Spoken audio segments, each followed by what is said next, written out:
Bonjour tout le monde. Aujourd'hui, on va continuer notre formation par la deuxième leçon, le clignotement.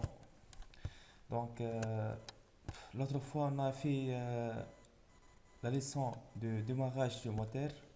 On a fait le programme, on a fait aussi la simulation. C'est bien. Maintenant, on va faire la leçon de clignotement.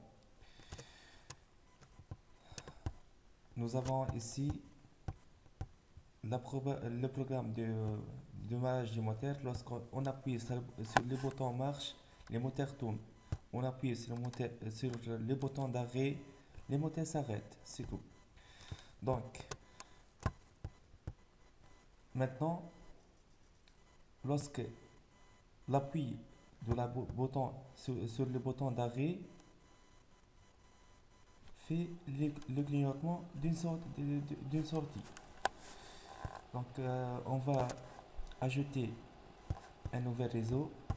On va cliquer ici, regardez, insérer réseau, cliquez bouton gauche, réseau numéro 2, glisser, nous avons ici contact ouvert, contact fermé, et ça c'est la sortie. Ça c'est la sortie, c'est clair? Donc, on va ajouter un contact ouvert, un autre contact ouvert et une sortie. Maintenant, on va déclarer les entrées. La première entrée, lorsqu'on appuie sur le bouton d'arrêt. Oui, arrêt. Deuxième entrée, c'est l'entrée de clignotement. On va ajouter une entrée. La sortie, on va déclarer une sortie. On va ici, table de variables. Regardez, je vais effacer ça. Attendez. Et je vais effacer ça aussi. Ça. Donc, on va ajouter une entrée de clignotement. Par exemple, entrée E, entrée de clignotement. Type de données, bien sûr, Q. C'est une entrée, c'est pas entrée, c'est un bit mémoire. M, par exemple, 2 ou M1.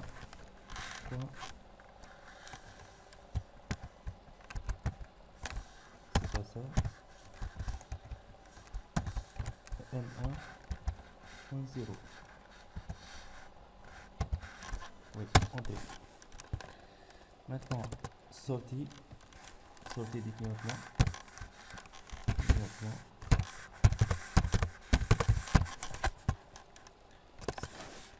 Sortie, c'est-à-dire Q. 0.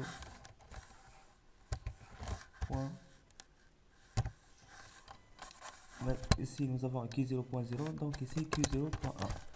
Ok, c'est clair. On corrige ici. Clignotement, c'est pas G.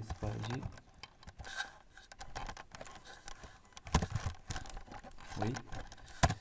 Donc, on revient dans le main OB1.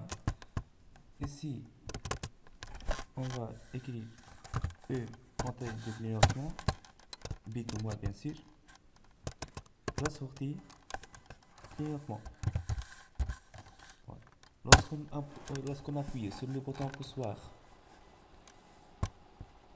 bouton d'arrêt, nous avons la sortie Q0.1, elle va clignoter. Il reste une autre chose, bien sûr. On y va ici, regardez, on va cliquer deux fois sur appareil et réseau. Lorsqu'on clique sur cette icône, appareil et réseau, cette fenêtre s'affiche. cliquez ici sur notre CPI, notre automate, bouton droite, propriété. Nous avons ici la propriété. On y va, momento de cadence, cliquez ici. Normalement, cette entrée est désactivée. Lorsque vous entrez ici dans momento de cadence, cette entrée normalement est désactivée. Nous, on va activer cette entrée. Mais l'entrée de cadence, nous avons l'entrée, on a fait M2, c'est ça, M2.0. On va faire donc ici 2. Le plage de valeur, c'est entre 0 et 255. Donc, 2.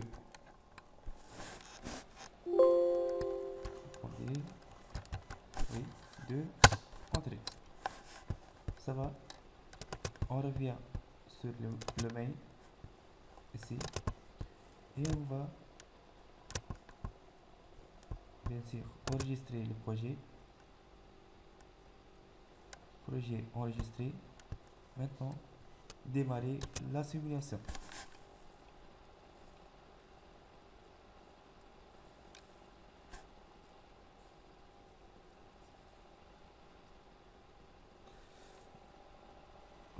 Donc lorsqu'on appuie sur cette icône, le logiciel PSSIM s'affiche.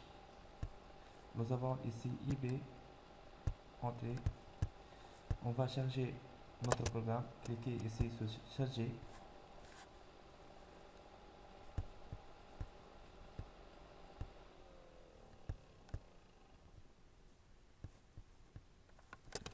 Ça y est, notre programme est chargé. On revient ici. On va faire la liaison. On cliquera. Puis, on va cliquer ici, liaison en ligne. On va faire la liaison en ligne entre notre programme et l'automate. Oui. Le reste, donc, on va faire ça. Oui. Donc, attendez, on a fait une petite faute ici. Donc, on a déclaré que la bit mémoire de clignotement c'est M1.0. Donc, on va arriver ici. Attendez, interrompre la liaison. On revient ici dans le PSSI.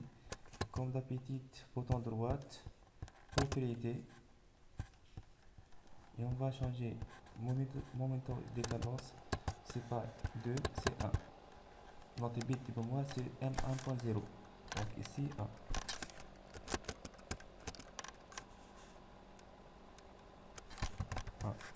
Entrée. Ça va.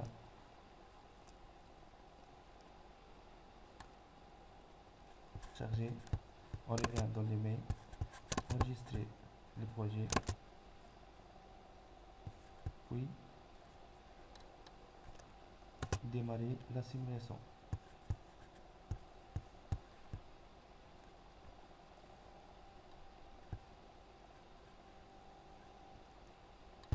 On va chercher notre... Ici, il y a un problème. Il y a un problème ici. Il dit commutateur en position RAM. Donc, regardez, on revient ici. On clique sur mode stop. Puis on revient actualiser. Ça y est. Maintenant, on peut chercher.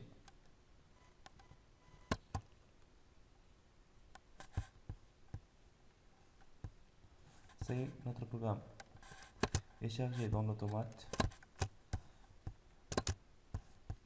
On va cliquer ici RAM maintenant. Liaison en ligne. On clique ici.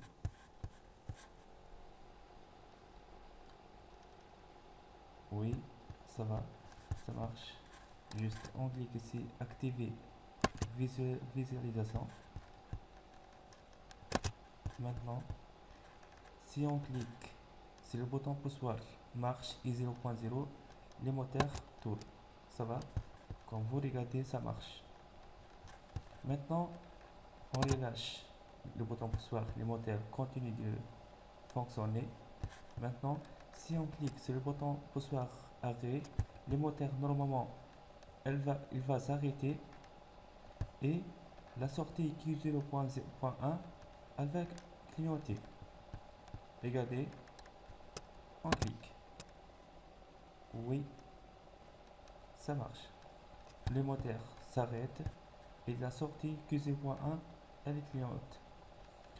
Donc, comment euh, on peut varier le clignotement. Ici, notre sortie M1.0, c'est clignotement, c'est la clignotement la plus rapide, M1.0. Par exemple, lorsqu'on met M1.2, un peu rapide, M1.3 rapide, jusqu'à M1.7, clignotement très lent. On revient, donc on relâche ici, on appuie sur le bouton poussoir, marche, le moteur marche, on relâche, on appuie sur le bouton poussoir d'arrêt, le moteur s'arrête et Q0.1 clignote. Regardez ici, Q0.1 clignote. 1, 0, puis 1, 0, puis 1. Merci beaucoup. Maintenant, merci beaucoup.